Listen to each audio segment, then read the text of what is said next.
جبت لكم سر بوكس شاورمة الفراخ بتاعة المحلات بطريقة سهلة جدا ورخيصة كمان في البيت.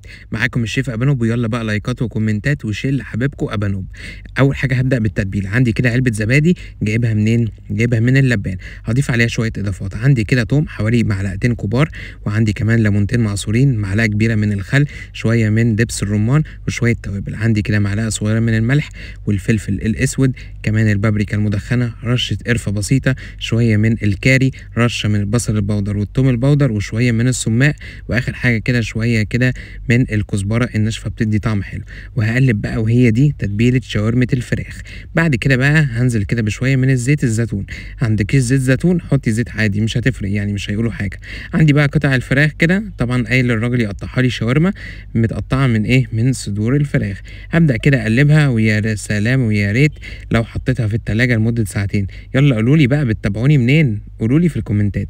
عندي بقى حله نزلت عليها بنص كوبايه ميه ومعلقه كبيره من النشا عشان اعمل الطوميه برضو بتاعه المحلات. هبدا بقى اقلبهم كده على البارد لحد ما النشا يدوب، وهرفعها على النار وافضل اقلب كويس جدا لحد ما النشا كده يختلط مع الدقيق مع الميه قصدي، ويبقى ايه لونه شفاف زي ما انتم شايفينه. اسيبه يبرد، احطه في الهاند بلندر واضيف له شويه اضافات. عندي معلقه صغيره من الخل، معلقه من الليمون، طبعا في توم 3 4 فصوص، وكمان ملح وشطه ورشه بسيطه من الفلفل الاسود، وكمان بابريكا عشان اللون.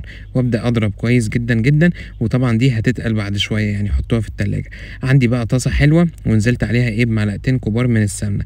مش عايزين تحطوا سمنه وعاوزين الطاسه كده معلقه من الزيت، او الطاسه تكون سخنه جدا والفراخ تتشوح فيها، مفيش مشكله، بس انا حطيت ايه شويه من السمنه.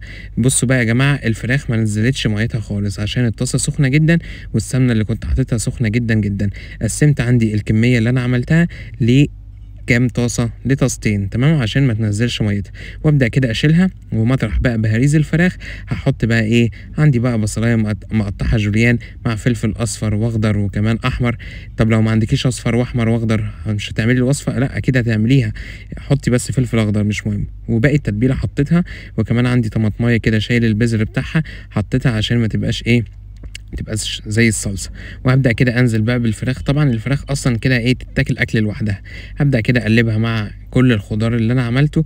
واخر حاجه بقى نحطها يعني ايه ورقتين حلوين كده من البقدونس يا جماعه، بيدوا ايه طعم حلو جدا. واقفل بقى النار عليها وادي التقليبه التمام، ويلا بقى بينا نعمل السندوتشات. هتعمل لنا سندوتشات يا بنوت؟ طبعا، بس هعمل خطوه الاول.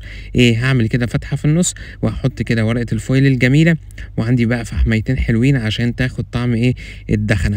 طيب لو انا مش عايز اعمل الخطوه دي عادي، مش يعني ما تعملوهاش، يعني براحتكم، تمام. انا بس بدي طعم الشوي شويه. طبعا بقى شويه السمنه دول انا مش هرميهم، دول طبعا ايه يعني حاجه حلوه فيهم. عندي بقى ايه السوري، نزلت عليها كده بالطوميه، ونزلت كده بشويه الشاورما اللي انا عملها، ولو عندكم بطاطس محمره اعملوها.